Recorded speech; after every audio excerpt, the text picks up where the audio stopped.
Bien.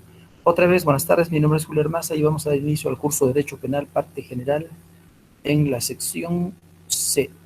Hoy, jueves 12 de noviembre de 2020, tenemos clases de 17:40 y 19:20. El delegado es el señor Edward Istaña Chipana. Muy bien, les cuento que no pude ingresar. Tenía muchos problemas, no sé, debe estar mal mi sistema. Bien, bien, amigos, ¿en qué nos hemos quedado, si fuera tan amable cualquiera de ustedes? Harold Anthony Pandia Peña.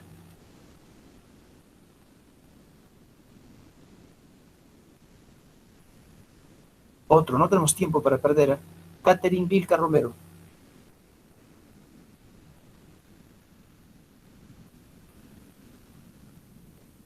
Diana, a ver, usted dígame.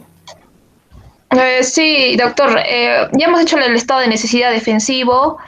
eh, Solo procede contra una lesión dolosa y al final aplicamos el artículo 3 del título preliminar, ¿no? En el caso de un menor de edad, de un borracho, ¿no? De un ebrio. Luego seguimos con el estado de necesidad agresivo. Nos dio tres ejemplos de un señor huyendo de unos asesinos, sobre el aborto Ya, terapéutico y la más. aplicación del artículo 119. Y nos quedamos en la evolución de esta institución, ¿no? Eh, Ya. sí. Bien, perfecto. Entonces, vamos a ver, jóvenes amigos, ponga usted, cuál es el fundamento. Comienzo. Así como la legítima defensa tiene un fundamento, bueno, no uno, tiene varios fundamentos, según parece, aunque otros penalistas crean que solo tiene uno y defiendan un solo fundamento, pero por lo menos pues, tiene un fundamento. Todas las instituciones, las eximentes, deben encontrar una razón de ser o de lo contrario, simplemente estamos aplicándolas maquinalmente. Tenemos que decir, el fundamento de la legítima defensa es este o aquel. El fundamento de la fuerza física irresistible es este o aquel. Lo propio ocurre pues con el estado de necesidad. El estado de necesidad tiene que tener algún fundamento. Vamos a ver qué dice la doctrina respecto al fundamento de la legítima defensa. Y yo creo que hay varios juristas que se han preocupado por desarrollar el tema. Algún jurista dice que el fundamento tiene que ver con la teoría del retorno a la propiedad común. Otros le llaman, es la teoría del estado natural. El mentor de esta teoría no me consta que sea el inventor, no me consta que sea una teoría de él, pero parece que entre los juristas, uno de los primeros juristas que hizo referencia a esta teoría es Hugo Grocio. El apellido es Grocio. Él decía que el fundamento del estado de necesidad tiene que ver con el retorno a la propiedad común. Acaece que antes de que firmemos el contrato social del que habla John Locke y Rousseau, antes no existía propiedad privada y las cosas eran comunes. Ese es el estado natural de las cosas. No pertenecer absolutamente a nadie. Cuando una persona, continúa Hugo Grocio, necesita alimentos para salvar la situación de necesidad en la que se encuentra, lo que tiene que hacer es echar mano de esta teoría, la teoría del retorno a la propiedad común, y coger cualquier bien. Puede ser suyo, entre comillas, ese bien, puede ser mío. Con la utilización de ese bien satisface sus necesidades y luego el Estado no podría pedirle cuenta alguna a esa persona. En los supuestos de estado de necesidad, las cosas que utilizamos por necesidad pertenecen a todo el mundo y usted o yo podemos utilizarlas libremente. Ahí tiene usted el fundamento de Grocio. Ahí tiene usted el fundamento del estado de necesidad. Este fundamento solo podría solucionar algunos problemas. A ver, ¿cuáles son,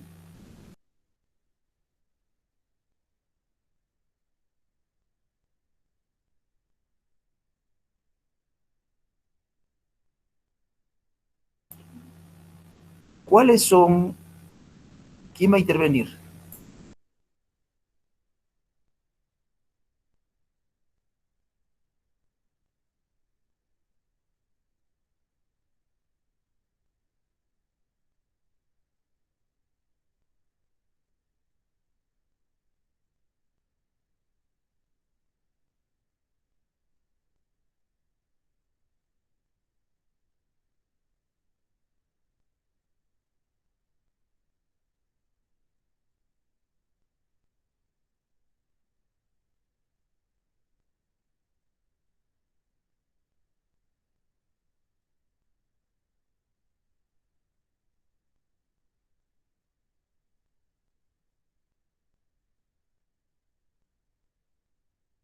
Estamos totalmente desconectados, ustedes y yo. No logramos conectarnos. A ver, un momentito. ¿Ya? ¿Me están escuchando? Sí, doctor. No Sí, sé sí, si doctor. podría volver a repetir, por favor. Vamos a leer un libro mejor, ¿ya? No, no tienen ganas de estudiar ustedes.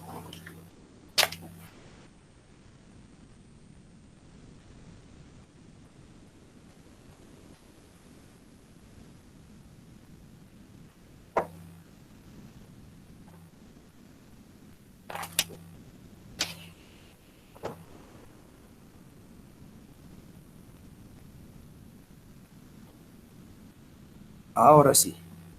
Tengo en mis manos, jóvenes, un libro de Francisco Muñoz Conde, se llama Derecho Penal, parte general, la tercera edición, Tirán Lo Blanche. Dice, Valencia, 1998, con este gran autor. Doctor, se está cortando. Ya más no puedo ser, joven amigo. Ya más tampoco puedo ser. ¿Qué podría ser, dígame? Vamos a ver. No, continúe a ver si se corta otra vez. ¿Otra vez se cortó? No, lo que me refiero es que usted continúe a ver si se corta otra vez y ya yo le menciono si Ya. se está cortando. Le decía a mis amigos que tengo en mis manos un libro de Muñoz Conde y me gustaría compartir con ustedes el material que él tiene preparado respecto del estado de necesidad. Ya, ojalá que lo encuentre. Aquí está, 364. 364. Bien. Voy a leer, amigos, un trabajo de Francisco Muñoz Conde relacionado con el estado de necesidad, lo que nosotros estamos estudiando. Comienzo. Estoy en la página 364. Esto que voy a leer entra en el examen. Dice así. La regulación del estado de necesidad en la codificación penal española ha sufrido una progresiva ampliación que lo ha llevado a ser una causa de justificación muy estrecha a una eximente muy amplia. La dominante considera que en la actual eximente quinta del artículo 20 se regulan conjuntamente el estado de necesidad como causa de justificación y como causa de exculpación. El primero se daría cuando el estado de necesidad surge de la colisión de dos bienes jurídicos de distinto valor. El segundo, cuando los bienes jurídicos en conflicto son del mismo valor. Mientras que en el primero, la ley aprueba el sacrificio del bien de menor valor, en el segundo se dice, la ley no puede inclinarse por ninguno de los dos bienes, que son de igual valor, pero por razones preventivas, entre paréntesis, falta de necesidad de la pena, cerrar paréntesis, disculpa a quien actúa en dicha situación. Sin embargo, este planteamiento exclusivamente cuantitativo del estado de necesidad, que responde al principio de ponderación de intereses, conduce a soluciones injustas y no exentas de considerar justificados hechos tales como intervenir quirúrgicamente en contra de su voluntad a un paciente para mejorar su salud, o incluso salvar su vida, extirpar el riñón sin su consentimiento a una persona para trasplantarlo a otra que salva así su vida, o quitar un paraguas a un obrero para evitar que la lluvia dañe el valioso traje del Playboy. Punto aparte. Que no es solo cuestión de ponderación de intereses en juego, lo demuestra también el hecho de que en el artículo 20, inciso 5, el requisito primero del estado de necesidad no alude a una comparación de los bienes en conflicto, sino entre los males causados y evitados. Por otra parte, no siempre son comparables la entidad de los bienes ni de los males en conflicto. Por ejemplo, en el aborto por razones éticas. En el aborto por razones éticas, cuando el embarazo ha sido producto de una agresión sexual, o en el aborto por razones eugenésicas, para evitar una prole tarada o deforme, que en los ordenamientos en que se admiten expresamente, como es el caso del español artículo 417 bis del anterior Código Penal, declarado expresamente vigente en esta materia, constituyen claras causas de justificación, sin que por ello se piense necesariamente en el menor valor de la vida del feto. Por eso, aunque el principio de ponderación de intereses informa, sin duda, la regulación del estado de necesidad, no se le debe dar a dicho principio una importancia exclusiva. De ahí que, en principio, siempre que exista una relación de adecuación entre el mal causado y el mal que se intenta evitar, el estado de necesidad, incluso el que se da entre bienes jurídicos de igual valor, es una causa de justificación. En ese sentido, en la doctrina española, Gimbernat d'Ordeig y Mir Puig, obras citadas en la bibliografía. Luzón Peña, también Luzón Peña. En contra, Cerezo Mir, que sostiene la teoría diferenciadora entre el estado de necesidad justificante y el estado de necesidad disculpante. Punto seguido. Ello explica el tratamiento unitario que le da el artículo 25. Los casos más extremos de conflicto entre bienes de igual valor pueden ser reconducidos al miedo insuperable o a la no exigibilidad de un comportamiento distinto como causas de exculpación, cuando no se dé la relación de adecuación y proporcionalidad que exige la causa de justificación. Punto aparte. En comparación con la legítima defensa, el estado de necesidad tiene un ámbito de aplicación más amplio, no solo porque no requiere una previa agresión antijurídica, sino porque responde a un principio general de proporcionalidad y ponderación que continuamente rige la conducta humana en todas las situaciones. Como indica Fletcher, la legítima defensa tiene una base más liberal individualista, mientras que el estado de necesidad responde más a consideraciones utilitaristas. La elección del mal menor, el sacrificio de los intereses menos importantes en favor de los más importantes, etc., son pautas o principios ordenadores de la convivencia humana que deben ser considerados en el caso concreto para valorar globalmente si la acción realizada estuvo dentro de los márgenes jurídicamente correctos. Pero el estado de necesidad no puede ser utilizado como la panacea justificativa de todos los conflictos entre bienes jurídicos. Quien secuestra un avión de pasajeros para escapar de la persecución política de su país no puede invocar el estado de necesidad frente a los pasajeros inocentes.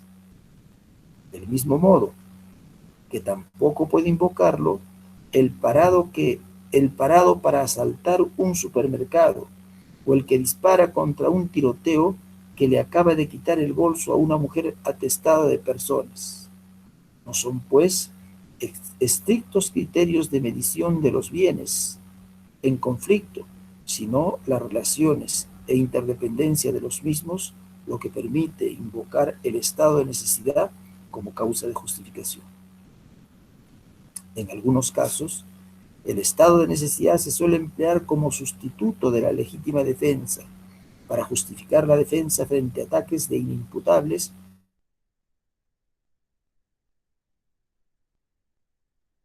o frente a lesionan a un tercero inocente. Sobre la intercambiabilidad entre estado de necesidad y legítima defensa, véase Fleischer y Valdolari. Punto aparte. Presupuestos. Decisiva debe ser, ante todo, la situación de necesidad que da origen a la eximente.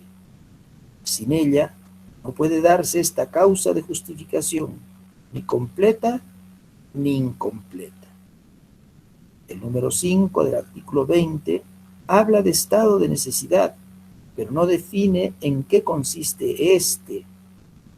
Tanto la doctrina como la jurisprudencia lo conciben como una situación de conflicto entre dos bienes jurídicos, en la que la salvación de uno de ellos exige el sacrificio del otro. Ello supone que el bien jurídico que se trata de salvar esté en inminente peligro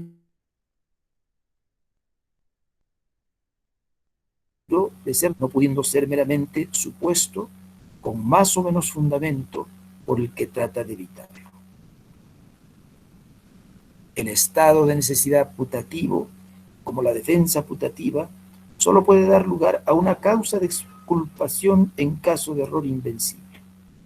Sin embargo, el Tribunal Supremo admite a veces, como en la defensa putativa, que los casos de peligro putativo pueden dar lugar a la apreciación del eximente, sin matizar si se trata de una causa de justificación o de simple exculpación. Lógicamente, el estado de necesidad solo puede ser considerado como causa de justificación en la medida en que se den realmente los presupuestos objetivos. Paréntesis, existencia real del peligro inminente, cerrar paréntesis, y los subjetivos. Punto seguido. El error sobre los presupuestos objetivos debe ser tratado conforme a las reglas generales.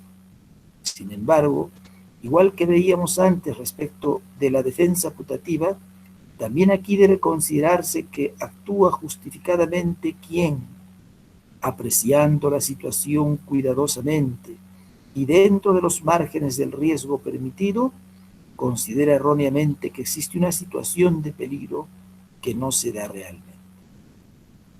Criterios objetivos y objetivables como la diligencia debida, experimentado conductor, etc., pueden servir para delimitar los márgenes de error en la apreciación de la realidad que admite el estado de necesidad como causa de justificación, sin tener que recurrir a la exculpación por vía de error indirecto de prohibición.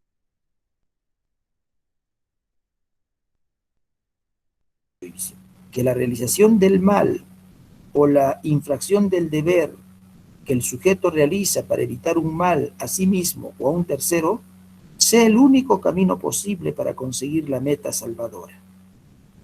La comisión del tipo de injusto de un delito que la lesión de un bien jurídico o la infracción de un deber jurídico realizan ha de ser, por tanto, necesaria, es decir, la evitación del mal que amenaza al bien jurídico solo puede ser conseguida realizando otro mal. Igualmente, la necesidad debe ser también valorada de un modo objetivo, aunque lógicamente teniendo en cuenta la situación concreta en la que se encuentra el sujeto y las circunstancias y medios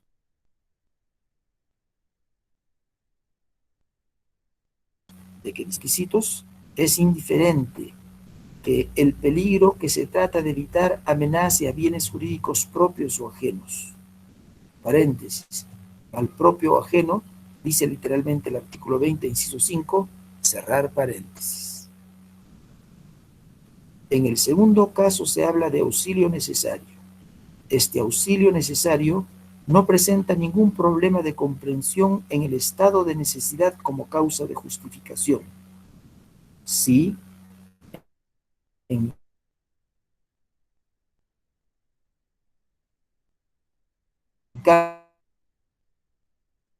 cambio, en el punible. Sin embargo, es el auxilio necesario en los dos tipos de estado de necesidad, lo que puede entenderse como una confirmación de la tesis de que el estado de necesidad es siempre una causa de justificación. Igualmente, el estado de necesidad entre bienes de igual valor justifica la conducta del tercero, que autónomamente decide a cuál de las personas en conflicto va a salvar.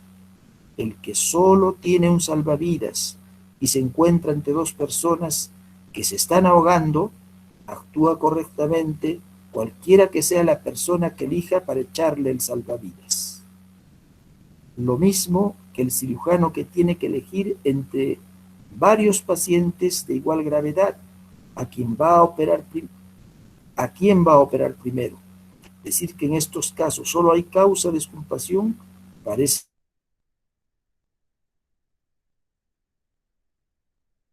poco ajustado. Otra importante particularidad del estado de necesidad en su vertiente de causa de justificación es que no exime de la responsabilidad civil, aunque esta debe ser abonada por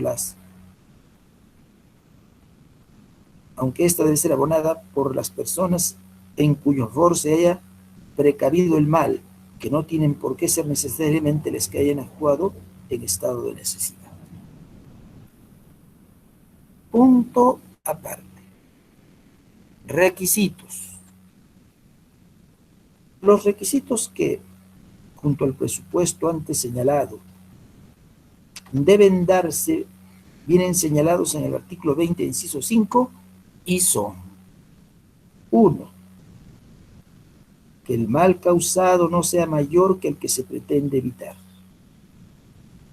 De acuerdo con la redacción legal de este requisito, el estado de necesidad puede darse tanto en caso de conflicto entre bienes desiguales, paréntesis, daños para salvar la vida, cerrar paréntesis, como entre bienes iguales, paréntesis, matar a otro para salvar la propia vida, cerrar paréntesis.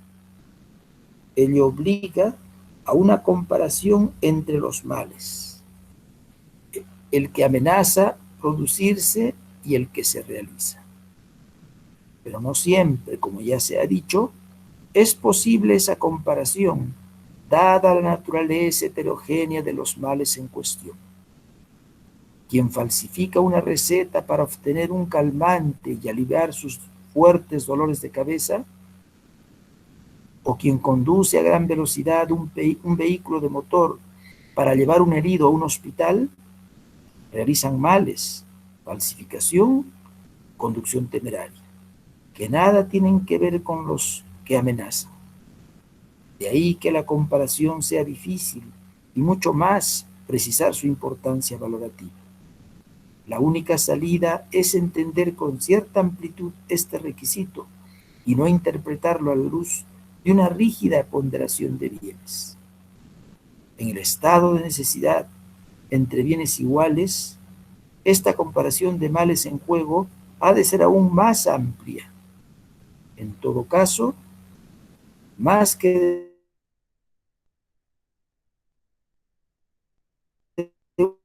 una comparación, si el hecho realizado, claro, es el medio adecuado para evitar el peligro. Recuérdese lo dicho respecto a la necesidad del mal realizado. De lo contrario, solo puede ser aplicable como eximente incompleta. En caso de error, serán aplicables las reglas generales. Como ya se ha dicho antes, las situaciones en las que entran en conflicto los bienes jurídicos son tan diversas y complejas que difícilmente puede resolverse a priori.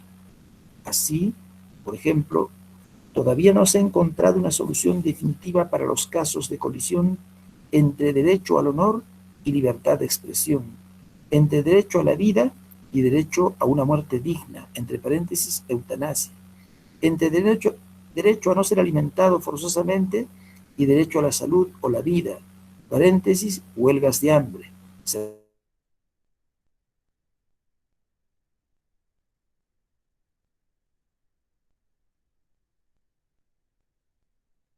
paréntesis.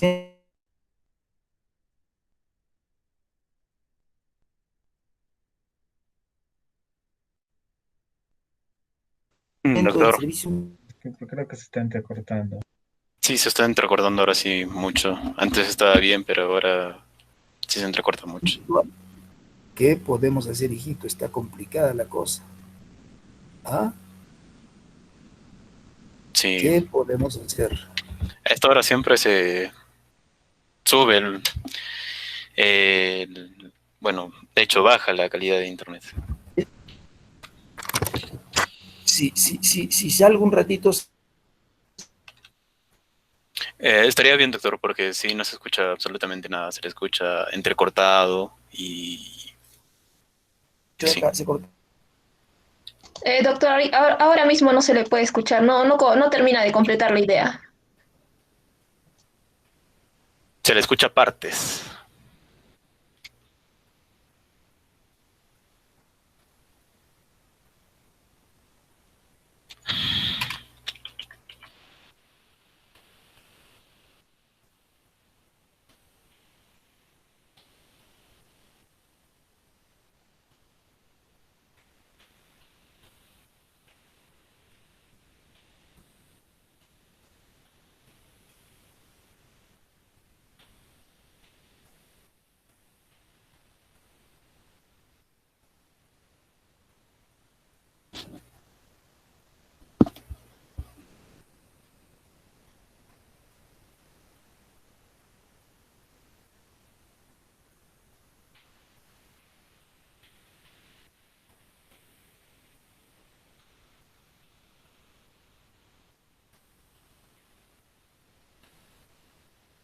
Hola, hola, ¿se escucha?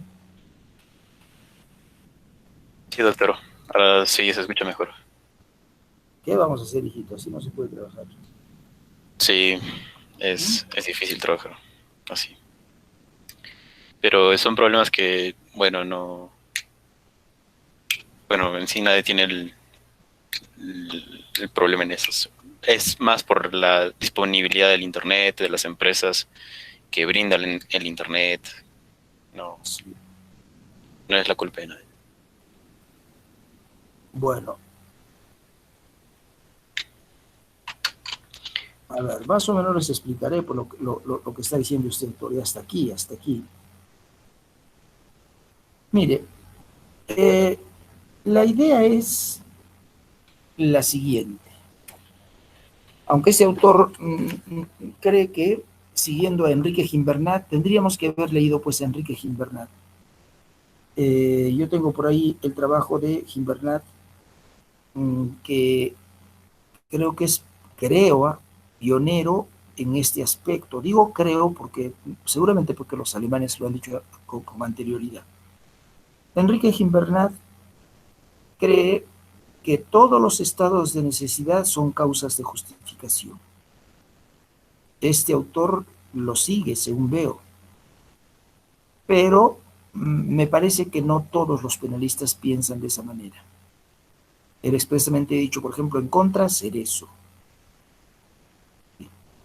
Yo le agregaría el nombre de Ribacova, de Zaffaroni, de Guzmán Dálvora, Romeo Casabona. Yo creo que ellos piensan de manera diferente. Yo lo que intentaba exponerle es una teoría diferente a la que he leído ahorita en estos momentos. Aunque Muñoz Conde ha vendido muchos libros, creo que en lo que respecta a la naturaleza jurídica del estado de necesidad, lo explica de mejor manera y con mejores fundamentos Gimbernata. Entonces, yo no sé si más tarde, hoy día es imposible, ¿dónde estará ese libro? Tengo que buscarlo. Yo no sé si la próxima clase tendré que leer pues a Gimbernat, porque ese sí que es muy bueno y yo les garantizo que a muchos de ustedes los va a convencer para que crean que el estado de necesidad siempre es una causa de justificación. Muy bien. Pero ¿qué les he dicho yo? Yo les he dicho otra cosa. Yo les he dicho no. A mí me parece que vamos a distinguir entre un estado de necesidad como causa de justificación y un estado de necesidad como causa de exculpación. ¿Cómo los va a diferenciar usted? ¿Cómo, profesor? Yo quiero saber cómo los voy a diferenciar. Aunque luego no sigas esta teoría, pero en esto está de acuerdo el mismísimo Gimbernat, el mismísimo Muñoz Conde. Entonces no hay ninguna discrepancia entre lo que yo voy a decir y lo que han dicho esos dos, que tampoco son muchos autores, o 3 o 4 autores, lo que pasa es que son autores de mucho prestigio. Acaba la diferencia. En el estado de necesidad agresivo, acá le llaman justificante, ya es lo mismo. En el estado de necesidad agresivo o justificante, entran en conflicto dos bienes de desigual valor. El Código Español no dice bienes, dice males. En el estado de necesidad exculpante, por el contrario, entran en conflicto dos bienes de igual valor. Un ejemplo de estado de necesidad exculpante sería el siguiente. En una isla perdida del Océano Pacífico se encuentran 3, 4 náufragos. Y dado que no tienen nada que comer, dos de ellos deciden matar al tercero y alimentarse con las carnes del occiso, con la esperanza de que en el interín alguien los rescate. Muy bien. Cuando A y B deciden matar a C para salvar sus vidas, obviamente, jóvenes, que la vida de los tres vale igual, y por consiguiente no puede ser este un estado de necesidad justificante. Tendría que ser un estado de necesidad exculpante. Ahora, cuando usted tiene que hurtar alimentos para no morir, los bienes jurídicos en conflicto son ahora más bien de diferente valor. Por un lado, el patrimonio de la persona de la cual se ha llevado usted las joyas para venderlas y comprarse alimentos, y en segundo lugar, el derecho que usted tiene de no padecer sufrimientos físicos derivados del hambre. Otros dicen la vida, yo no creo que sea correcto decir la vida. En este estado de necesidad que se llama el hurto famélico que genera un estado de necesidad, en el hurto famélico no están en conflicto la vida y el patrimonio. Está en conflicto probablemente el derecho a no padecer sufrimientos físicos, nada más, y el patrimonio. Fíjese, perdería tiempo si yo me dedicase a preguntarles a ustedes, haciendo una especie de encuesta, ¿qué bien vale más para usted? ¿El derecho a no padecer sufrimientos físicos o el patrimonio? Porque estoy seguro que el 99.9% de ustedes va a decir, es obvio, profesor, que aquí hay que preservar la integridad física, el derecho a no padecer sufrimientos físicos y no el patrimonio. A ese estado de necesidad le va usted a denominar estado de necesidad justificante. Muy bien. Mientras que el autor que estoy leyendo, y que ya no creo que siga leyendo, y incluso Gimbernat, digan que todos los estados de necesidad tienen la misma naturaleza jurídica y son causas de justificación, el que habla le ha dado otra teoría diferente. Le ha dicho, no, nosotros vamos a seguir una teoría diferenciadora. Hay un estado de necesidad agresivo y hay un estado de necesidad exculpante. Profesor Julio, ¿y eso hace el código lo que tú nos estás contando o el código hace lo que dice Gimbernat? Me contesto. En el artículo 20, inciso 4, está el estado de necesidad agresivo. En el artículo 20, inciso 5, está el estado de necesidad exculpante. De ahí, y solo de eso, deduzca usted que el Código Penal peruano sigue una teoría diferenciadora. En vano, yo me esforzaría si intentase enseñarle la teoría unitaria y decirle que es la única que vale, porque el código dice otra cosa. Y si no me cree, yo no tengo código a la mano, pero en un instante vaya buscando el artículo 20. Si no me cree, vamos a leer el artículo 20. Antes de hacerlo, recuerde, En el estado de necesidad justificante entran en conflicto dos bienes jurídicos. La agresión del bombero que lanza del cuarto piso a un ciudadano que está a punto de morir en un incendio para salvarle la vida es una agresión lícita. Cambio de tema. En cambio, la agresión del náufrago que mata al otro náufrago para utilizar el único salvavidas que tienen ambos, realiza una agresión antijurídica, pero no culpable. Mira, si usted se ha grabado esto último, va a encontrar una razón a la explicación que he dado. Va a encontrar una razón a por qué yo, a diferencia de lo que hacen esos grandes juristas que saben pues infinitamente más que yo, no adopto una teoría unitaria. Y no le he dicho que el estado de necesidad en todos los casos es una causa de justificación. Porque, como vamos a ver en estos instantes leyendo el artículo 5, allí hay una conducta antijurídica. Y en el estado de necesidad agresivo del artículo 20, inciso 4, la conducta es lícita. Alguien, si tuviese la gentileza de leer el artículo 20, inciso 5, para comprobar que habla de una acción antijurídica, de un hecho antijurídico o ilícito, no me acuerdo. ¿Quién, por favor? Yo, doctor. A ver, Diana, con calma, pausadamente. Ya, comienzo. Artículo 20.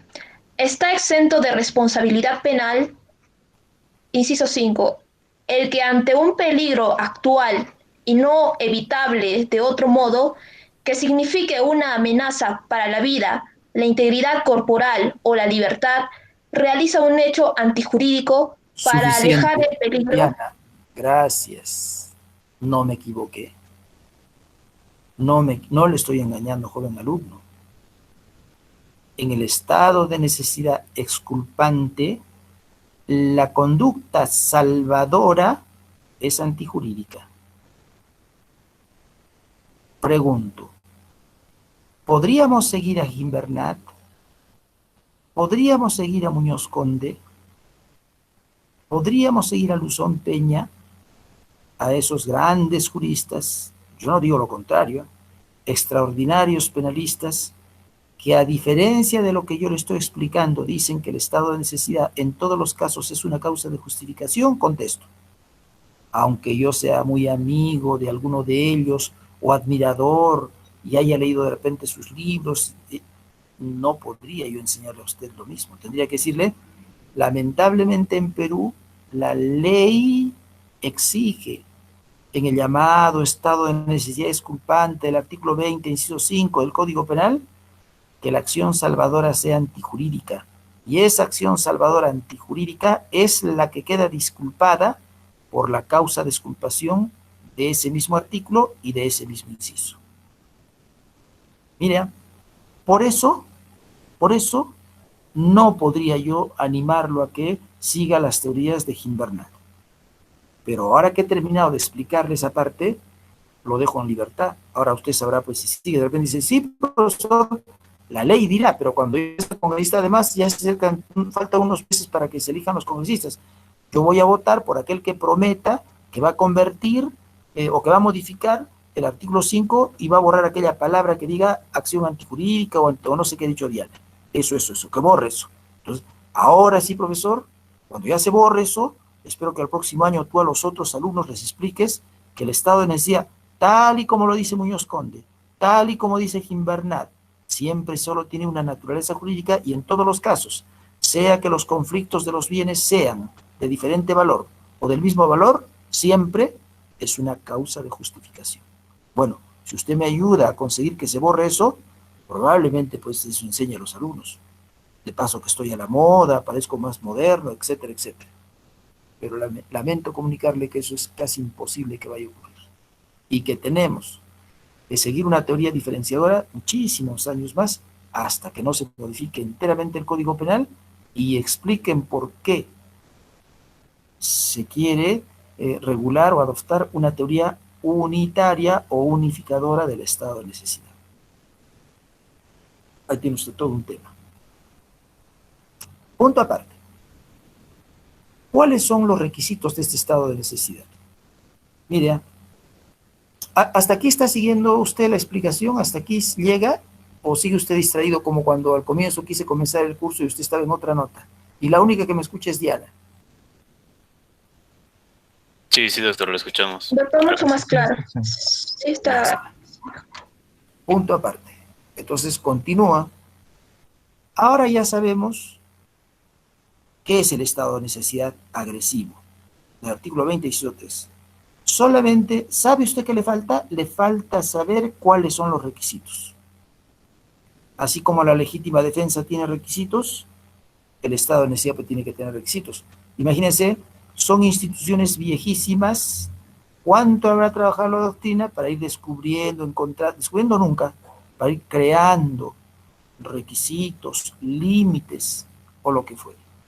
Bien, acaban los requisitos.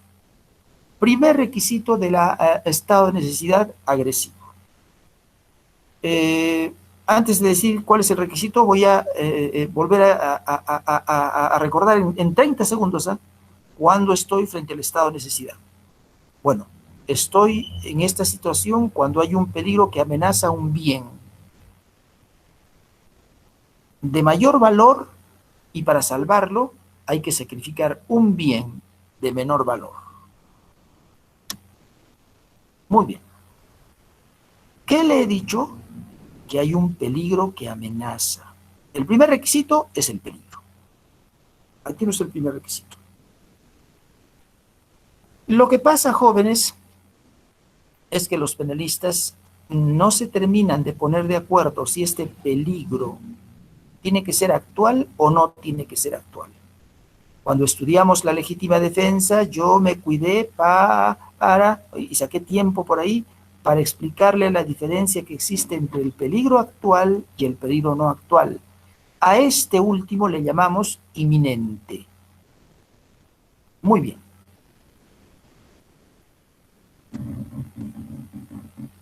Diana, y no sé si Diana no ha sido. A ver, ¿quién lee por favor el artículo 20, inciso 4, o sea, el estado de necesidad agresivo? ¿Por qué quiero que lean? Porque va a decir el que ante un peligro actual va a decir. A ver, léalo. Sí, artículo 20. Está exento de responsabilidad penal, inciso 4, el que ante un peligro actual e insuperable, de otro modo, que amenaza la vida, la integridad corporal. Le agradezco, señorita Diana. Entonces, yo no le estoy mintiendo, ¿eh? La ley dice que procede el estado de necesidad frente a peligros actuales. Muy bien. ¿Usted qué sabe hacer? Porque hemos conversado del tema y he aprendido eso en el curso. Usted sabe distinguir meridianamente entre el peligro actual y el peligro inminente. Aquel, el primero, ya se desencadenó. Este, el inminente, está por desencadenarse. De ese tema hemos hablado hace unos días. El peligro, profesor, puede ser actual o puede ser inminente. Muy bien. Diana acaba de leer el artículo 20, inciso 4, que contiene el estado de necesidad agresivo. Y ha dicho el que ante un peligro actual. Entonces, usted lo primero que se va a imaginar es, profesor, entonces ni se te ocurra decir que procede el estado de necesidad frente a un peligro inminente, porque si tú cometes ese error, te voy a hacer preguntas que luego no me vas a poder contestar. Ya te quiero ver en aprietos, profesor. A ver, arriésgate. Me voy a arriesgar. Yo digo, jóvenes, que no es verdad que el estado de necesidad proceda solo frente a un peligro actual. Estoy seguro que también procede frente a peligros inminentes. Uy, profesor, caíste. Ojalá que puedas demostrarlo. porque sucede que la ley dice otra cosa y has hablado de más esta vez, profesor. Ahora sí, no sé cómo te vas a salvar. Bueno, no te preocupes, profesor. Vamos a ser condescendientes contigo, tolerantes contigo, y vamos a simular que no hemos escuchado que has dicho que el estado de necesidad también procede frente a un peligro inminente. O que, para que no te sientas mal, profesor, ha sido un lapsus. Cualquiera comete un pequeño error, profesor, pero por lo menos, pues, profesor, ten la valentía de reconocer que ha habido un lapsus, que te confundiste, que estuviste pensando en que ya es tarde, que tienes que comer o tomar agua o cualquier cosa, alguna preocupación. Nadie está libre de problemas, profesor. Nosotros te vamos a entender o vamos a simular haberte entendido para que no te sientas mal. Rectifícate, profesor. No, no, señor alumno, no me voy a rectificar. Qué terco, qué tosudo que eres, profesor. No. Es verdad que el artículo 20, inciso 4, dice el que ante un peligro actual, y da la impresión que solo procede el estado de necesidad agresivo frente a peligros actuales. Pero el propio código dice que también procede frente a peligros inminentes. A ver, profesor, si esa es la carta que tienes bajo la manga, exhíbela. ¿Dónde dice eso? Con todo gusto.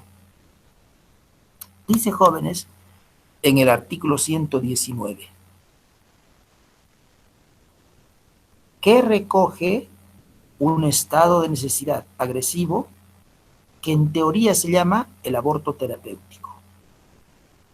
En el aborto terapéutico del 119, que ya lo estará usted leyendo, mientras yo voy hablando, usted ya estará revisando. Mire, ahí hace referencia a que el médico tiene que matar al feto para posibilitar la salvación de la mujer embarazada, ya que ella porta o amadriga en su vientre a un ser que no anidó en el útero, sino en la trompa de Falopio. Bien. Cuando esta señora visita al médico y le dice, señor médico, sucede que tengo algún problema en mi salud porque no tengo apetito, o regurgito todos los alimentos. El médico lo primero que va a hacer, o lo segundo, lo tercero, no sé, porque no soy médico, es vamos a descartar si se encuentra embarazada o no, porque tiene los síntomas del embarazo. Le hace una prueba, un test, etcétera, etcétera, y 5 minutos después le dice, señorita, señora, siéntese, le voy a dar una noticia. Está usted embarazada. Ahora le voy a dar una mala noticia, el embarazo es ectópico. ¿Qué es ectópico? Explíqueme. Es anormal. ¿Me estoy muriendo? No, no, no se está usted muriendo. Pero se va usted a morir. Más tarde, de acá 15 días, 20 días, más tarde, tiene usted muchos días por delante. Si es que no se practica usted el aborto de que trata el artículo 119 del Código Penal. Así es que, por favor, vaya a su casa, tranquilícese, converse con su esposo, converse con sus padres, busque ayuda psicológica y sobre todo busque ayuda médica. Si usted no se practica el aborto, más adelante, ¿me estoy muriendo? No, el peligro no es actual, entiéndame, el peligro es solo inminente. Ya se va a desencadenar, faltan muchos días, pero si usted no se practica el aborto, antes que se desencadene el peligro, se va a morir. Punto aparte.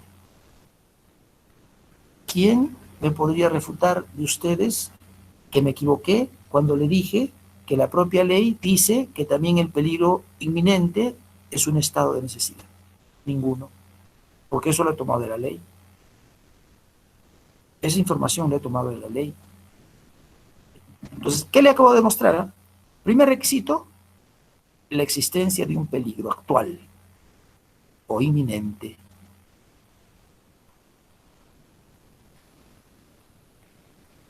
Punto aparte. Luego los penalistas dicen, por ejemplo, hemos leído ahorita Muñoz Condia, discuten sobre si este peligro actual o inminente puede o no ser grave. Y yo recuerdo haber leído en el profesor de Cerezo, y luego también en Cerezo, información, a ver qué dice este señor José Arce Portillo. Vamos a ver, hay un compañito que me ha escrito, a ver, pero José, pregunte, no, más tiempo pierdo, interrúmpame, por favor. Doctor, o sea, ¿sería pertinente que el legislador modifique el artículo 20 o ya no es necesario? Porque, bueno, está en la otra Sí, ley. sí, O sí, sí, sí sí. podría ser beneficioso. Escúcheme, le agradezco la pregunta. Buenísima pregunta. El Código Penal peruano de 1924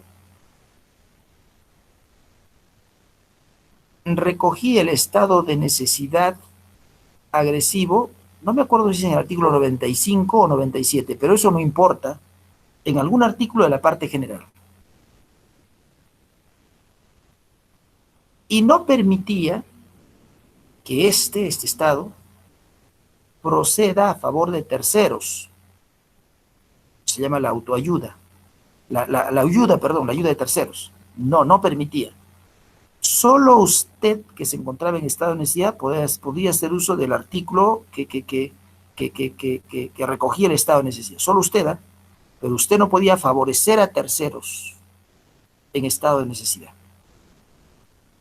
Como eso ocurrió bajo la vigencia del Código Penal del 24, eso se redactó, ese artículo 95 creo, cuando el legislador estaba redactando los delitos de aborto, en 1924 le digo, dijo, pero nosotros ya hemos dejado establecido al regular el estado de necesidad agresivo que no procede respecto a terceros.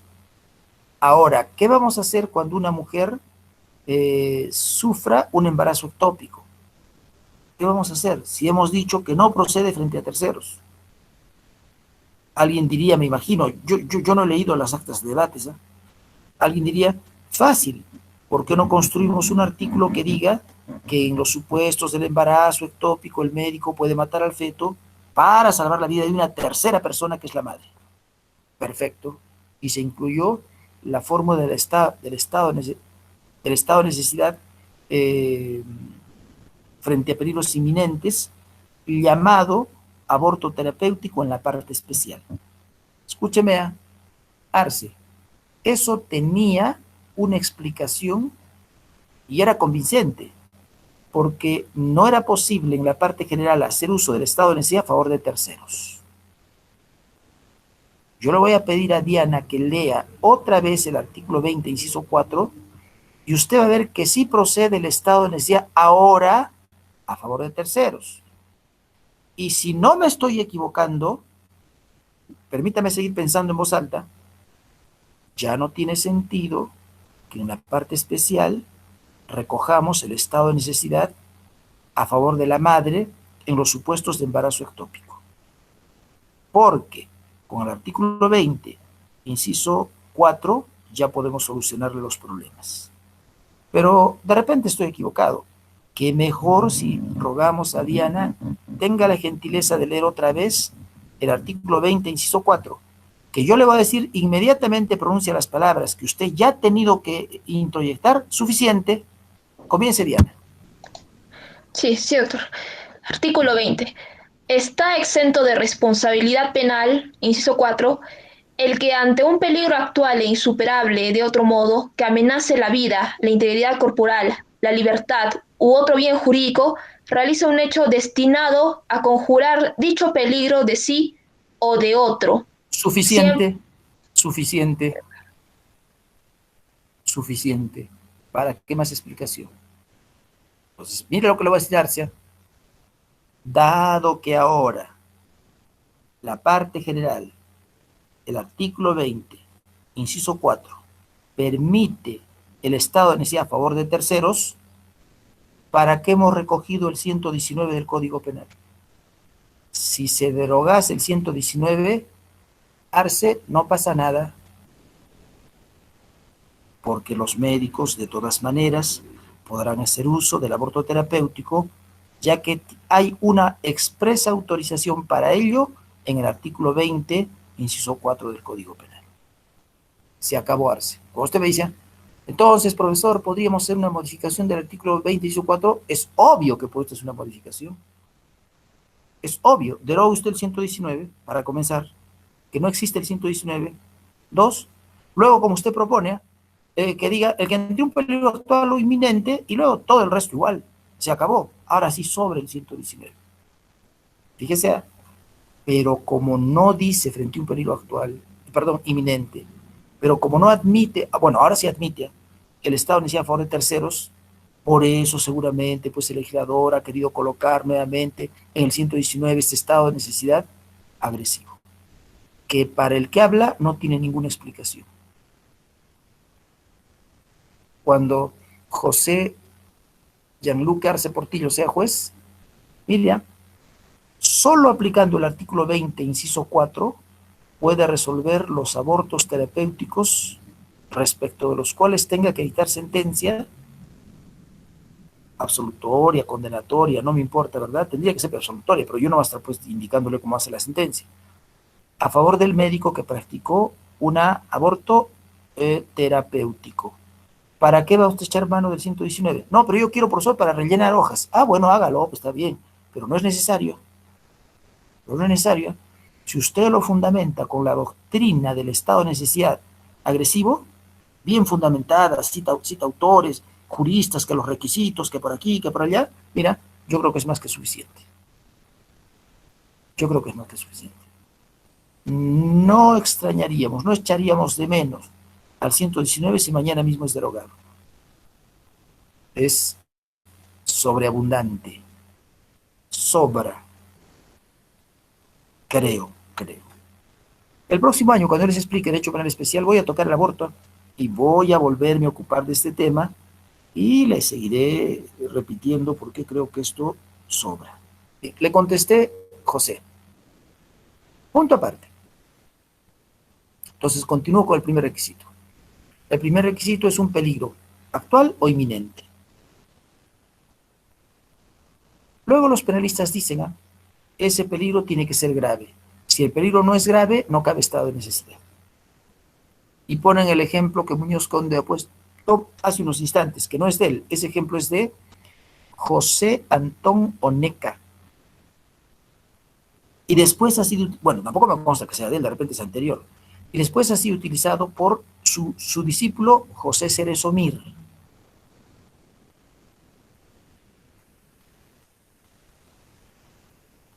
¿Cuál es el ejemplo de Muñoz Conde? Un muchacho rico en Madrid, para evitar que su costosísimo abrigo sea destruido, acaba de decírselo eso, ha cogido un saco suyo o mío.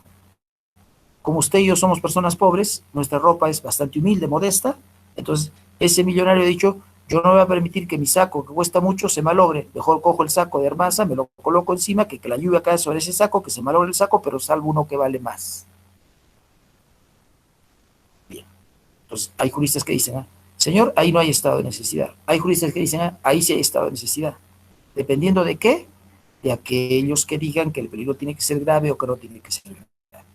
En este último ejemplo, de Antón Oneca, que lo acaba de repetir Muñoz Conde, del muchacho madrileño rico, mira, así se destruya su saco por acción de la lluvia, por acto de la lluvia, no pasa nada porque es rico, tiene mucho dinero. Perdónenme un segundito.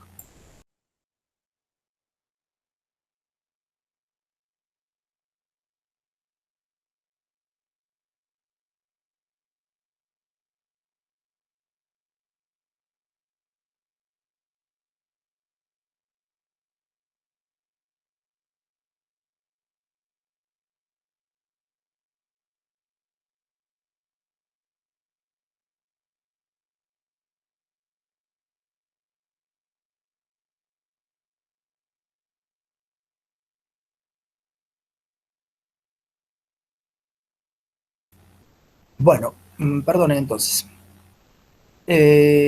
Depende pues de usted. ¿Ya? Si usted dice, vamos a encontrar teóricos que defienden uno u otro criterio. ¿Ya? Algunos le dirán, si el peligro es grave, cabe estado de necesidad. Si el peligro no es grave, no cabe estado de necesidad. En fin, ya eso no me compete a mí desarrollar. Segundo requisito, que el bien protegido sea predominante sobre el interés salvado. A ver, se dice que en el estado de necesidad entran en conflicto dos bienes jurídicos. En el aborto terapéutico, la vida de la madre y la vida del nasciturus. En el otro ejemplo que pusimos en la clase pasada, usted o yo somos perseguidos por unos terroristas que nos quieren matar. Y nosotros tenemos que atravesar un plantío de lechugas y malograrlo para salvarnos de los ataques de los terroristas. ¿Qué es este conflicto aquí? Mi vida, que corre riesgo a mano de los terroristas, y su patrimonio, que perjudiqué para salvar mi vida. El Estado, jóvenes alumnos, quiere proteger mi vida, pero también quiere proteger la propiedad suya. Tan bien jurídico es la vida del sujeto que huye de estos delincuentes como el patrimonio del propietario del plantío de lechugas.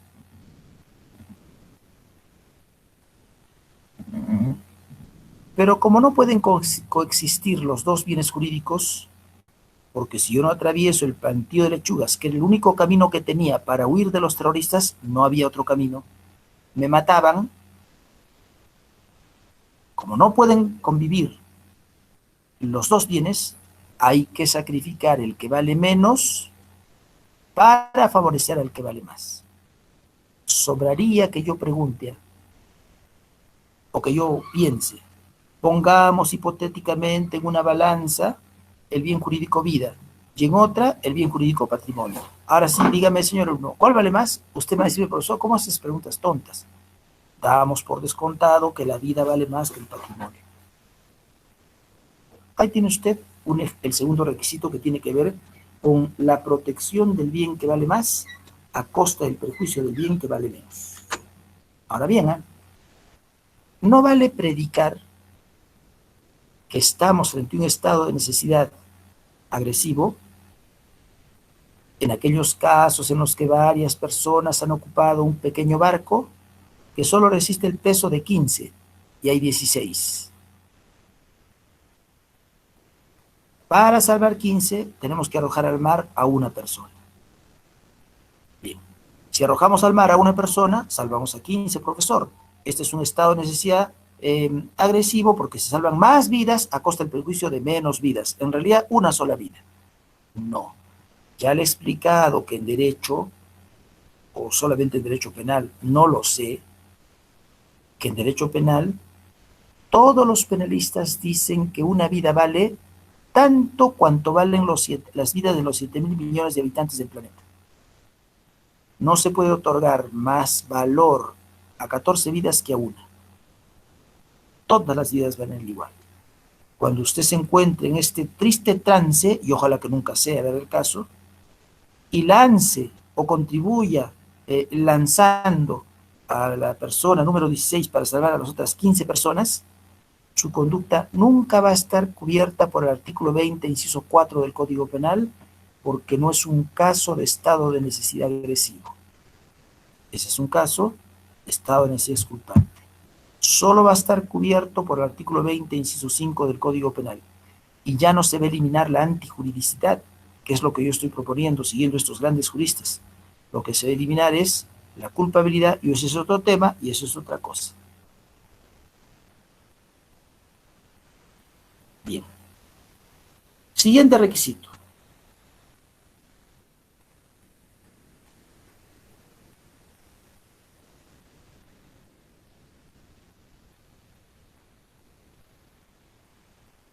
Habíamos visto que nos encontramos en estado de necesidad agresivo cuando algún bien de mayor valor se encuentra en peligro. Y para conjurar ese peligro tenemos que lesionar otro bien jurídico de menor entidad. Solo es posible conjurar ese peligro lesionando un bien jurídico de menor valor si se emplea para ello, este es el requisito, emplear para ello un medio adecuado. Carlos Creus, discípulo de Ribakova y viejo profesor de la Universidad de Córdoba, ya fallecido hace 17, 18 años, si la memoria no me traiciona. Fíjese, Carlos Creus dice, un medio adecuado y racional le agrega. Tiene que ser adecuado y además racional. Si el medio no es adecuado y además racional, no estamos frente al estado de necesidad. Bueno, vamos a hallar los dos temas ahorita a continuación. Medio adecuado. ¿Qué está diciéndole con ello? Hay que utilizar el medio menos lesivo. Hay que procurar causar la mayor afectación al bien jurídico de ese tercero inocente. En el ejemplo que le puse la clase pasada, de que usted o yo por equivocación habíamos vendido un producto letal, lesivo en la farmacia, una sustancia tóxica por equivocación, y el cliente retornaba a su casa para consumir el producto o para darlo a algún pariente que estaba enfermo. Nosotros que hemos advertido el error en que hemos incurrido, inmediatamente salimos fuera de la farmacia y encontramos dos coches. Un coche costosísimo, muy lujoso, nuevo, y un coche un poco envejecido, no tan caro, que consume menos gasolina, lo que fuere. Como tenemos que utilizar el medio menos lesivo, como el medio menos lesivo es el adecuado, si usted prefiere, entonces tendría yo que escoger el coche más viejo y no el nuevo. Ojo, sin embargo, el derecho penal no puede detenerse a exigir a este sujeto necesitado que matemáticamente escoja el bien que vale menos y que produce menos lesión o afectación, y no el que vale más. Porque podría ser que por el estado de conturbación en el que se encuentra, le sea difícil discernir sobre este aspecto. Ya tendremos ocasión de hablar del exceso. O si es un grado de perturbación de tal magnitud que lo hace perder la conciencia y la anticuriosidad, ya tendremos ocasión de hablar de los elementos negativos de la culpabilidad. Ya nos ocuparemos, acaso, no lo sea, de la no exigibilidad de otra conducta. Entonces, por un lado o por otro lado, creo que va a quedar exonerado de responsabilidad penal ese señor, aunque no haga uso del medio menos lesivo. Pero la idea es que haga uso del medio menos lesivo. Punto aparte, ¿eh? Luego le conté que Carlos Creus decía, pero ese medio que se utilice tiene que ser racional. Y el ejemplo que pone, si la memoria no me traiciona, es el siguiente. Si usted tuviese una planta rara, exótica, de la Amazonía, que nadie tiene en la ciudad de Arequipa, y que para usted tiene un valor probablemente pues económico o sentimental, porque se habrá ganado su novio, su novia, su padre, su madre, quien fuere, fíjese, y está muriendo, se está marchitando la planta exótica, y alguien le aconsejase darle a sangre de canarios, por ejemplo ese Creus, ¿sí? Bueno, usted, como no tiene canarios, ingresará a la casa del vecino esta noche, porque ya mismo tiene que darle la sangre de canarios. Ahorita, a este momento, son las 6, 7 de la noche. ¿Dónde va usted a comprar? ¿Dónde todas las tiendas están cerradas? Pues, lo que tiene usted que hacer es inmediatamente ingresar esta noche a la casa del vecino, hurtar los canarios, tiene 2, degollarlos, matarlos, y regar este macetero con sangre de canarios para ver cómo la planta exótica y rara que tiene no se marchita. Pregunto, ¿es racional suponer que se puede salvar la vida de una planta con sangre de canarios? Contesto, es un absurdo, profesor, eso ocurriría en la cabeza, puede algún tipo prejuicioso, pero eso no es posible. Bien, cuando alguien ingrese al predio ajeno, a ver un segundito por favor.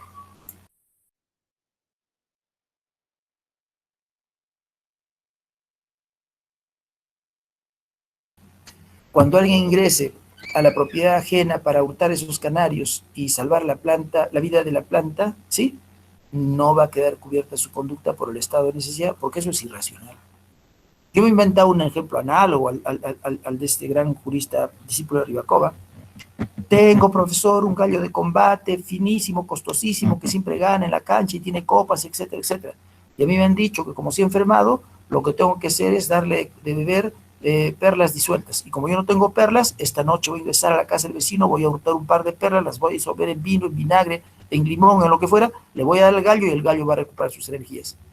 Usted, señor alumno, está mal de la cabeza, está pesado, tonterías, usted es un prejuicioso, ignorante, etcétera, etcétera, porque no está científicamente demostrado que hacer consumir perlas disueltas al gallo hace que el gallo recupere su energía. Ese ingreso al domicilio ajeno y la sustracción de las perlas no pueden estar cubiertas por el estado de necesidad del artículo 20, inciso 4 del Código Penal. Usted tiene que ser condenado sin remisión.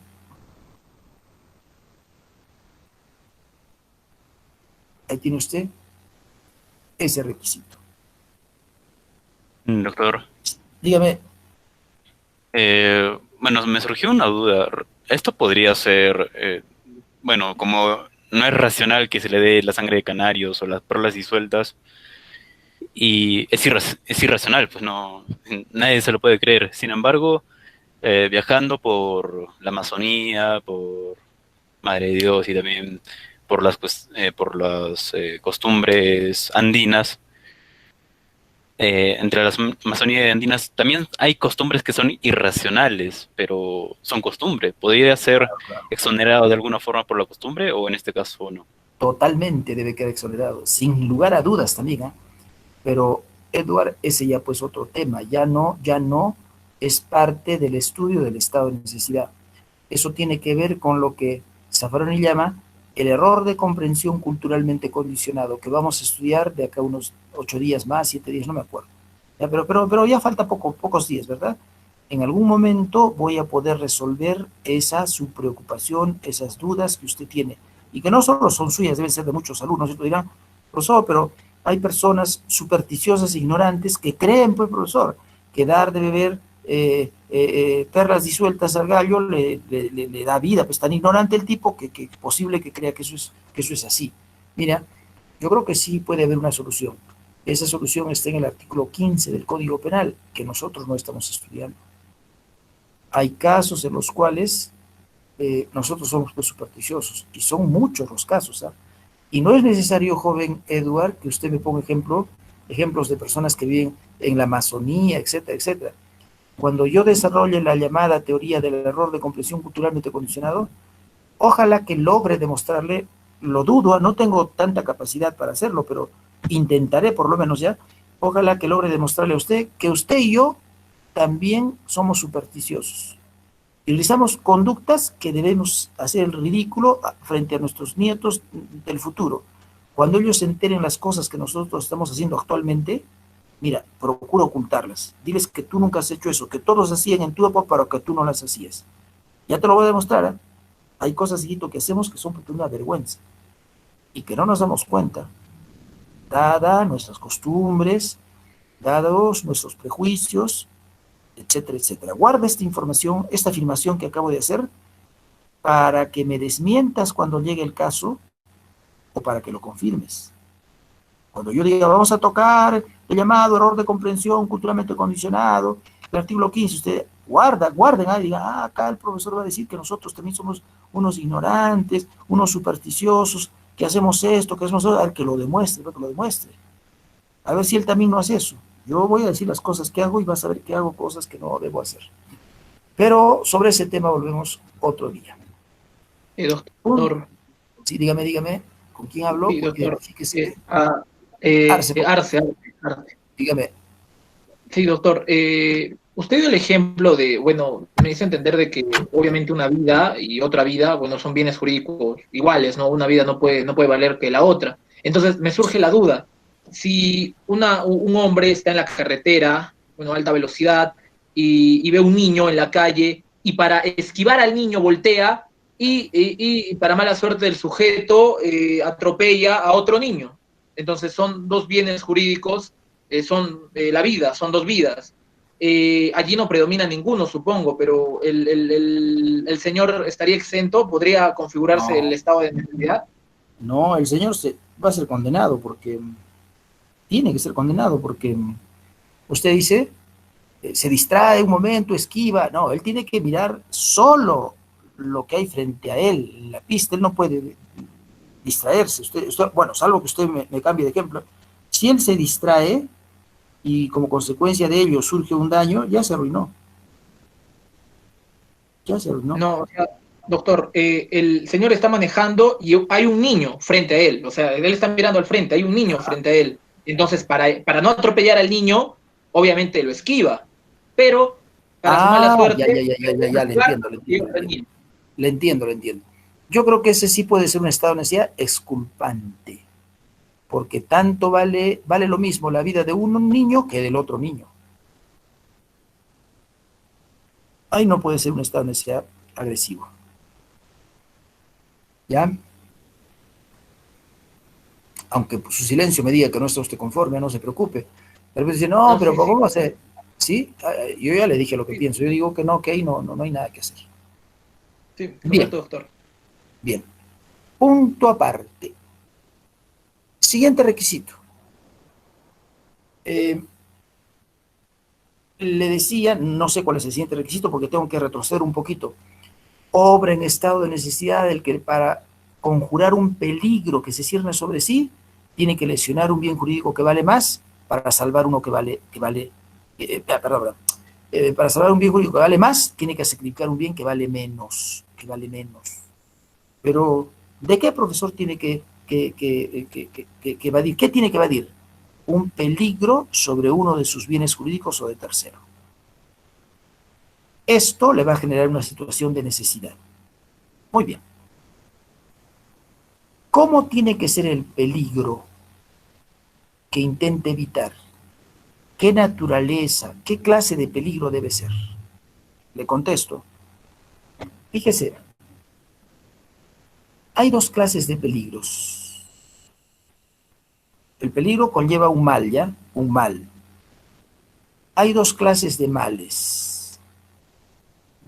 Un mal positivamente valorado y un mal negativamente valorado. Solo cabe estado de necesidad respecto del mal negativamente valorado. Jamás puede usted hacer uso del estado de necesidad si el mal está positivamente valorado. A ver, profesor, desarrolla esta parte del curso. ¿Cómo es eso de que puede haber un mal positivamente valorado? Que yo sepa, los males siempre son negativos. No, está usted equivocado. Ahora se lo voy a demostrar, ¿eh? Hay males positivos y males negativos. Bien. Acá va el primer ejemplo. Es un señor que está acostumbrado, que su madre, todos los días a las 9 de la mañana le lleva el desayuno a la cama. Y el jugo, y el par de huevos, y etcétera, etcétera, etcétera. Y todavía es el lujo de decir, mamá, ahora préndeme el televisor, mamá, ahora prende la computadora, etcétera, etcétera. Entonces es un tipo bastante abusivo, ¿verdad? Pero su madre lo quiere tanto, los padres quieren tanto a los hijos, que bueno, hacen esas cosas a veces. Entonces, ese joven, ¿acaso tenga que ir a prestar el servicio militar? Y va usted a ver que cuando esté en el cuartel, no hay huevos fritos, no hay jugo de papaya, no hay televisor, no hay teléfono celular, no hay computadoras. Allí se tiene que levantar a las 4 de la mañana, tiene que hacer ejercicios todo el día, va a terminar completamente agotado y cuando esté a punto de caer, todavía lo hacen limpiar todo el cuartel. Y si se revela, la mochila encima, el morral encima y hacer más ejercicios. Bien. ¿Podrá ese señor evadir prestar el servicio militar bajo el argumento de que el mal que está padeciendo lo obliga? Contesto, no, porque ese mal está positivamente valorado. ¿Qué le estoy diciendo? Que si el soldado quiere disciplinarse, tiene que pasar la etapa esta, que es la primera, que dura 3 meses, de la etapa de disciplina. Y tiene que acostumbrarse a hacer lo que le dicen y como le dicen, para tener buenos músculos, resistencia o lo que fuera. Peor aún si escogió ser comando, ¿eh? Ese jovencito que su madre lleva los huevos fritos a las 9 de la mañana, todavía se da el lujo de decir, yo quiero ser comando. Como Rambo, no sé, he visto unas películas interesantes, yo quiero ser el Rambo peruano. Bueno, si quieres ser el Rambo peruano, tendrá que ingresar a la sección, al batallón de los comandos. que son unos señores que se preparan físicamente para poder pues, resistir, realizar operaciones especiales. ¿Se acuerda cuando estuvieron los rehenes en la Embajada de Japón hace veintitantos años? Pues bien, quienes tomaron la Embajada de Japón son los comandos, personas altamente preparadas para este tipo de actividades, que saben pelear, lucha personal y todo lo demás, y que no tienen miedo, y que ejercitan mucho, y que tienen buenos músculos, y está bien, pero porque esa es su profesión, su carrera, y tiene que estar preparado para ese tipo de actividades. Pues bien, si ese jovencito engreído que toma el desayuno en su cama hasta las 9 de la mañana ingresa al batallón de los comandos, yo le aseguro que ya no se levantará a las 4, va a se levantar a las 12 de la mañana. Él no puede decir, ahora yo quiero desertar porque no hay huevos fritos, no hay el desayuno que me da mi mamá, el televisor desapareció, ¿qué pasó con mi teléfono celular? Etcétera, etcétera. No. Si se escapa del cuartel jóvenes, comete delito. Se llama deserción, ¿ya? Deserción. Comete delito. Ahí tienes un ejemplo de un mal positivamente valorado. El ejemplo no es tampoco tan bueno, ¿eh? ¿Por qué? Porque cuando él se escape del cuartel, no se aplicará el artículo 20, inciso 4 del Código Penal que regula el estado de necesidad. Se aplicará el estado de necesidad contenido en el Código de Justicia Militar si es que hay estado de necesidad, pero tal y como yo le he descrito el ejemplo, no hay estado de necesidad. Habrá estado de necesidad pues si es que los abusos físicos son de tal magnitud que ya son inhumanos y exceden los reglamentos, no lo sé, y la práctica cotidiana y más o menos racional, claro, ahí sí, claro que puede escaparse seguramente, pero lamento comunicarle que si se trata de un comando, lo van a hacer ejercicios, muchísimos ejercicios, y eso es lo normal. Él no podría querer escaparse porque le abren proceso penal por deserción. El mal que está padeciendo en el cuartel es un mal positivamente valorado por el Estado. Segundo ejemplo, la mujer embarazada. Puede reaccionar de dos maneras. Bueno, seguramente de más. A mí se me ocurren dos casos. Primero, podría ser una señorita coqueta que, como consecuencia de las relaciones que tuvo con su novio, ahora está embarazada. Y dije coqueta adrede porque, dado que hay una protuberancia en el vientre, ella está preocupada en el barrio porque ya nadie la piropea. Entonces dice, estoy sufriendo, me estoy deprimiendo, está cayendo por el suelo mi autoestima, porque antes de tener esta protuberancia, yo era la reina del barrio, todos me mandaban piropos, yo me sentía feliz, halagada, etcétera, etcétera. Entonces, dado que este feto me está ocasionando ese perjuicio, lo mato. No, porque ella ha querido pues, quedar embarazada, ese es su problema. Ese mal que ella siente padecer porque ya no la enamoran, no es un mal negativamente valorado por el Estado, sino es más bien positivamente valorado. Dice, sí, porque traten de hacerlo, es un problema, pues señorita. Primer caso. Segundo caso, esa señorita no puede decir, voy a practicarme el aborto. ¿Por qué? Porque quiero estar guapa, quiero estar esbelta, quiero ir al gimnasio. Hasta hace 15 días yo iba al gimnasio, ahora ya estoy embarazada, ya no quiero, me han dicho que no voy al gimnasio. No, yo quiero seguir yendo al gimnasio. Y como hay algo que me lo impide, que es la salud del naciturus, lo mato al naciturus. No. Eso no es estado de necesidad. Menos será, pues, o igual será decirle, yo he matado al naciturus porque me han dicho o he leído que muchas mujeres dando a luz se pueden morir. Es obvio que todas las personas que se encuentran embarazadas se pueden morir, pues obvio. Eso no es una novedad. Si una persona quiere tener hijos, tiene que correr el riesgo para tenerlos. Podría morirse como consecuencia del embarazo o al momento de la luz, pero no es válido decir he matado al naciturus porque yo pensé que me iba a morir. Hay que pensarlo, le dirá por el juez, tiene usted que pensarlo pues 2 veces, señor, usted, señorita, señora, usted no puede decir yo quiero embarazarme pero no tener problemas de salud. No, es inherente el riesgo a la vida de las personas, ¿sí? Embarazadas, es inminente. Entonces tampoco cabe este estado de necesidad porque el mal, el riesgo que cree correr y corre, y de hecho que está corriendo, es un riesgo o mal positivamente valorado por el Estado. El Estado no puede decir, pues está mal, mata al feto, no, es problema de la señora. Lo mismo le tendría que decir con relación al preso.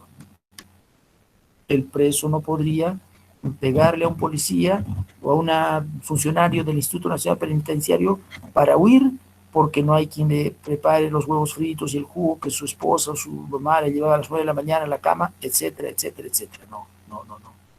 El Estado es consciente que las personas que ingresan a la cárcel sufren y no puede hacer nada. Dice, ¿y qué voy a hacer por yo así que sufran? Claro, podría mejorar la situación, ¿eh? Pero o no, o somos muy pobres y no tenemos dinero, o simple y llanamente pero no nos da la gana y mejora la situación del preso. Ese es otro tema del que yo ya no tengo por qué hablar ahora tampoco, ¿verdad? Pero lo cierto es que todos nosotros somos conscientes que los presos sufren, pero no se justifica que el preso le pegue a un policía para huir del establecimiento penitenciario o a un personal del INPE para huir del establecimiento penitenciario y ponerse a salvo del peligro que implica estar encerrado, no tener la posibilidad de recibir visitas todos los días, comer lo que uno quiere, etcétera, etcétera. Estudiar, por ejemplo, trabajar, no lo sé. Entonces, tampoco cabe estado de necesidad en ese caso. Punto aparte. Siguiente requisito. El mal que vamos a conjurar haciendo uso del artículo 20. No, perdón. Ya pues son las 7:20. ¿Qué está usted esperando? Hasta aquí tenemos clases, joven Edward.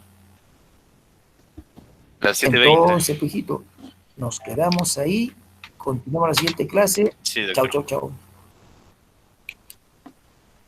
Doctor, Dígame. quería comentarles que en esta parte sí encontré lo que usted mencionó en un principio, que el código es bastante